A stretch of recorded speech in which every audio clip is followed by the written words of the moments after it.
સ્વાસ્થ્ય જાળવવા માટેની કેટલીક અગત્યની સલાહો. પેલું ઘરમાં જ સક્રિય રહો. જો બહાર વરસાદ હોય તો ઘરમાં જ હળવું સ્ટ્રેચિંગ, યોગ કે ઇનડોર વોકિંગ ચાલુ રાખો. બીજું, ગરમ પાણીની કોથળીથી શેક કરો.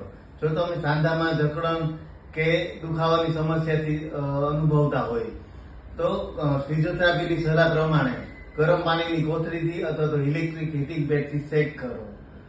લપસી જવાની ઈજાઓથી બચો. ચોમાસામાં લપસી જવાની ઈજાઓથી સાંધામાં મચકોડ અને ફ્રેક્ચર જેવી ઈજાઓ થતી હોય છે.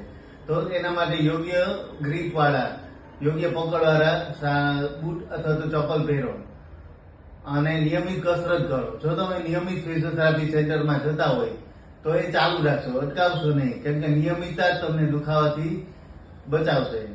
ચોમાસામાં ફિઝિયોથેરાપીના માધ્યમથી આપણા શરીરને સક્રિય અને નિરોગી બનાવીએ અને આ વરસાદી મોસમનો સાચા અર્થમાં આનંદ માણીએ. સક્રિય રહો, નિરોગી રહો અને સ્વસ્થ રહો. આભાર.